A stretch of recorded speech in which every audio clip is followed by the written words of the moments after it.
कटवा दें।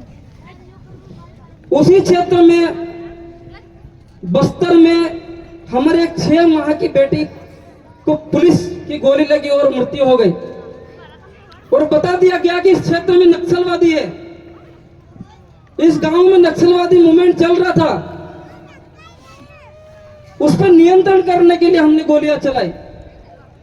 कल से हमारे पूर्व वक्ता ने एक बात कही कि हमको लड़ना पड़ेगा और वक्त ऐसा आएगा कि गोफन और फाड़िए और तीर कमान भी चलाने पड़ेंगे। जब आप गोफन तीर कमान फाड़िए लेकर आओगे तो आप बताइए उनकी बंदूकों के सामने आपकी गोफन क्या है? आप मार दिए जाओगे। हमको संवैधानिक तरीके से काम करना होगा। ये जो आप महापुरुष देख रहे टंट्या भील बिरसा मुंडा, आखिर इनके बड़े बड़े फोटो क्यों लगाए? एक था हमारा बाप टंट्या भील, जिसने आदिवासियों को एक किया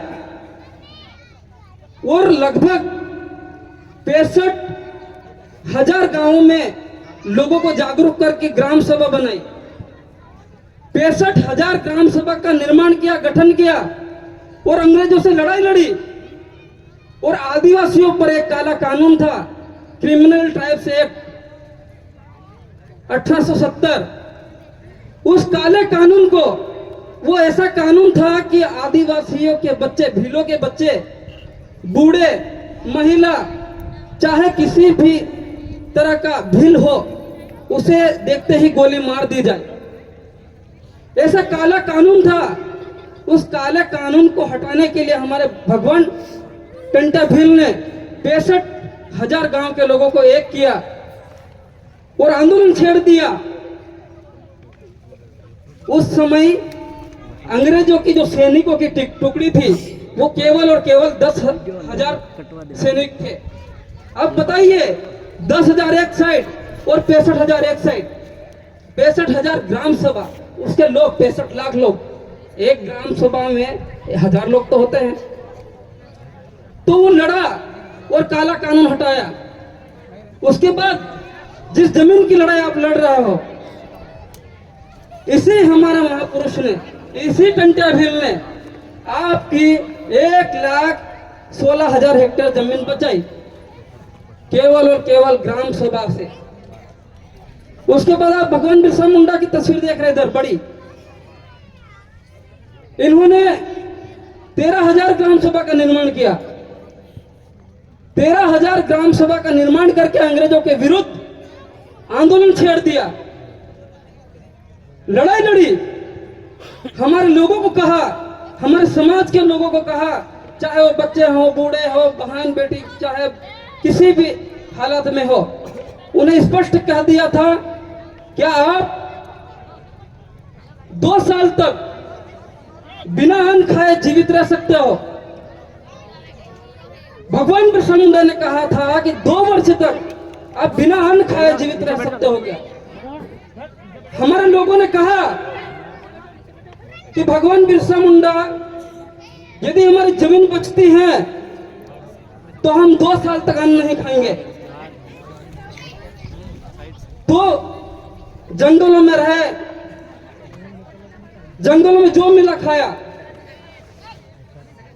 फल फ्रूट हो, बोरा, केरी, केळ, जेतरू फल फ्रूट है, केकड़ू, मछली, डांडू, बोकड़ू, जेतरू भी है कि नहीं, जो खाना पड़ा खाया, पर कहा अन्न 2 साल तक छोड़ना पड़ेगा।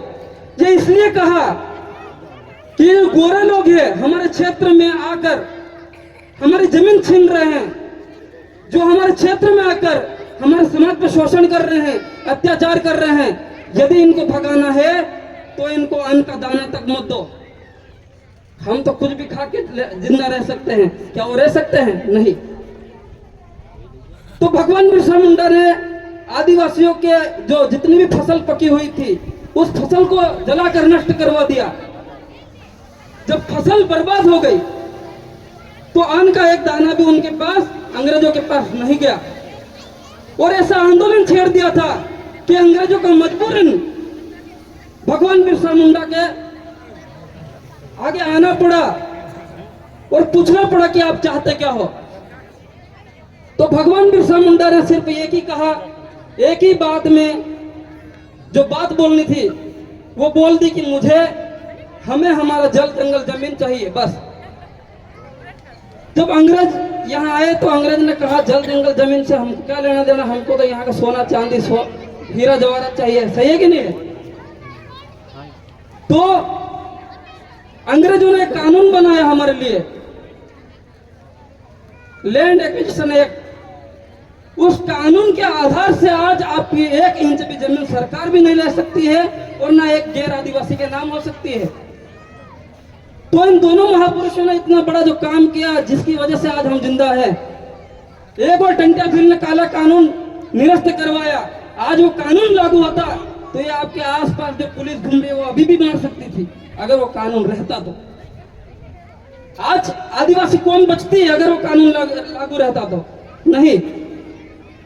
तो हमारे दोनों महापुरुषों ने नस्ल बचाई, कौम बचाई, जमीन बचाई।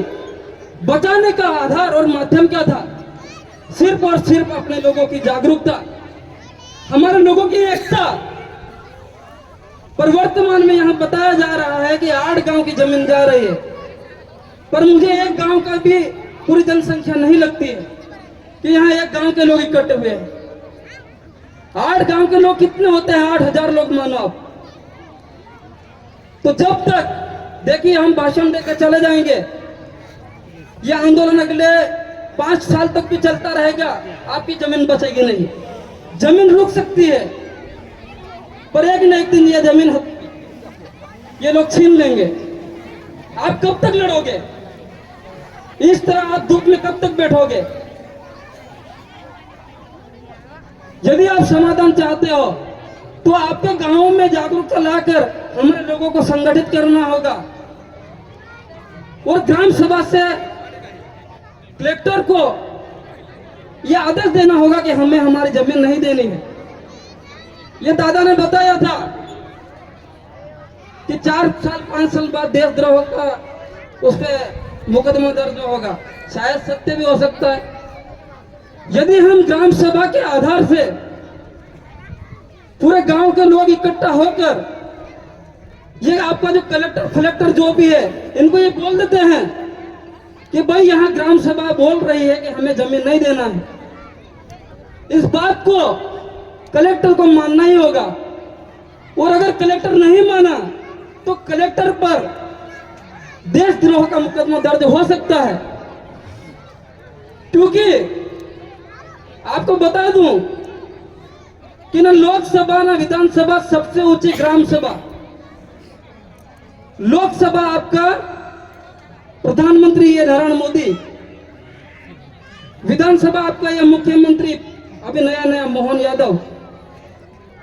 इनसे भी बड़े कौन है? आपके गांव की ग्राम सभा है, उसका जो आदेश है वो राष्ट्रपति तक सुनती है, सुनना पड़ेगा। अरे आपको इतना बड़ा पावर दे रखा है, आप उसका उपयोग नहीं कर पा रहे हो। आज इनके पास एक छोटा सा कानून संविधान में जिला बदर का कार्रवाई जो गुंडों पे लगता है। आज इन चारों जिलों में रतलाम, धार, झाबुआ, अलीराजपुर में अगर जमीन आंदोलन के लिए, जमीन बचाने के मूवमेंट को लेकर जो काम कर रहा था, जो अग्रसर था, वो विलास भाई खराड़ी थे, जिनको जेलों में डाला गया, जिनके साथ इतनी प्रताड़ना हुई कि वो कभी बता नहीं पाए कि मेरे साथ जेलों में क्या हुआ। आज उस शख्स के साथ, उस क्रांतिकारी के साथ जिला बदर की कार्रवाई की और आज वो 7 जिलों से बाहर है। तो इनके पास एक छोटा सा कानून है, वो असंवैधानिक तरीके से हमारे साथी पे कार्रवाई कर दी। आप बताओ कि बिना ग्राम सभा से अगर हमारी जमीन छीनता है ये कलेक्टर, तो क्या आपकी ग्राम सभा के आधार पर संविधान की धारा 124A के तहत, कंटेम्प्ट ऑफ कोर्ट के तहत क्या आप इस कलेक्टर पर कार्रवाई नहीं करवा सकते हो? हमको ग्राम सभा का डंडा चलाना ही पड़ेगा साथियों। हमको लड़ना है तो संवैधानिक तरीके से लड़ना होगा। इस प्रकार जेसीबी के आगे आप लेट जाओगे, लड़ पड़ोगे, पत्थर मारोगे, ये लोग एक दिन गोली चला देंगे। क्योंकि आपका हसदेव जंगल है, वहां 30,000 सैनिकों को भेजा गया है। ये तो जंगल बचाने की बात कर रहे हैं, इन आदिवासियों को नक्सलवादी बोल के मार दो। आपका महाराष्ट्र के गढ़चिरौली में आपके आदिवासियों को मारा जा रहा है। उड़ीसा में आपके आदिवासी को नक्सली बोल के मारा जा रहा है। बस्तर में आपके आदिवासी को नक्सली बोल के मारा जा रहा है। आने वाला समय धार के इस क्षेत्र में, अलीराजपुर, रतलाम, झाबुआ, आपका राजस्थान में बड़ा सोने का खदान मिला है, वहां पर भी ये लोग सोना निकालेंगे। लाइट सेंचुरियां बन रही है, बड़े बड़े बांध बन रहे हैं, बड़ी बड़ी सड़कें निकल रही है, आपकी जमीन जाने वाली है। आप इस प्रकार से विरोध करोगे तो आपको मार दिया जाएगा, नक्सलवादी, माओवादी बोल के मार दिया जाएगा। इनका तो मकसद है कि इस देश से आदिवासी को खत्म कर दो। आज भी आप नहीं जागे, आपकी एकता ही आपको बचा सकती है। जिस समाज, जिस कौम की एकता नहीं है, वो समाज मरे बराबर है। इसलिए आपको एक होना पड़ेगा, आपको जागरूक होना पड़ेगा। हमारी लड़ाई लड़ने का सही तरीका क्या है वो आपको पता होना चाहिए। आप बताइए सही तरीका क्या है। एक दिन के आंदोलन से आपकी जमीन नहीं बचने वाली। आज हम चिल्ला के चले जाएंगे, आप अपने घर चले जाओगे, उनका काम हर रोज चालू रहेगा, हर रोज जारी रहेगा। उनके पास पैसा है, पावर है, सब कुछ है। आप एक दिन के आंदोलन से इनको रोक नहीं सकते, पर एक दिन की समझ, एक दिन समझाइश से जो एकता आएगी, उस एकता के आधार पर आप आपकी जमीन बचा सकते हो। ये अर्जुन भाई मोरी जो आपके क्षेत्र से है, अशोक दादा है, इनसे 8-10 दिन पहले मैंने बात करी थी कि आंदोलन तो हमारा होगा ही होगा, पर क्या हम जो 8 गांव है, उन 8 गांव के आदिवासियों को दिन रात सुबह शाम करके जागरूक करके एक करके हमारा जो विधिवत संवैधानिक तौर से उस तरीके से हम हमारी जमीन बचा सकते हैं। क्या आपके पास समय है? हमारे साथ साथी है गुजरात से, राजस्थान से, महाराष्ट्र से, मध्य प्रदेश से, छत्तीसगढ़ से है। वो साथी आकर उनका समय देंगे, हमारे लोगों को जगाएंगे। अगर आप हमारे लोगों को सिर्फ एक जादुन पे लाके एक जगह एकत्रित करके हमारे सामने बिठा दो, हम हमारे समाज की जमीन कैसे बचेगी, माई बेटी कैसे बचेगी, उसका समाधान बता देंगे और बचा लेंगे। पर शायद समय का अभाव था, इसलिए साथी लोग नहीं कर पाए। तो आपको समझना होगा, हम लोग साथ में हैं, आप भी हमारे साथ हैं।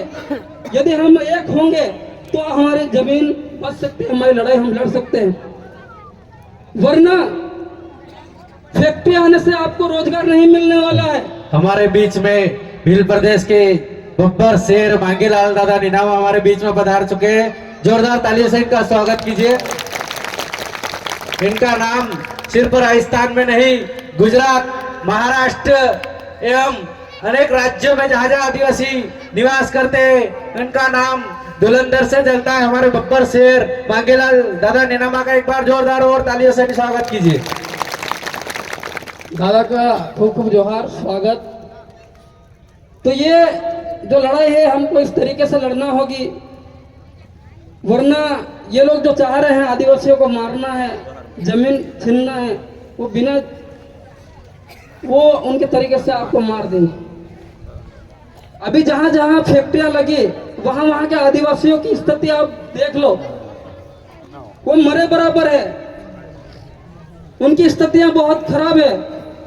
ज्यादा दूर नहीं, आपका पास में ही मेघनगर है, आपका ये जो बावड़ी है, उन क्षेत्र के आसपास पीथमपुर के आदिवासियों की स्थिति देख लो।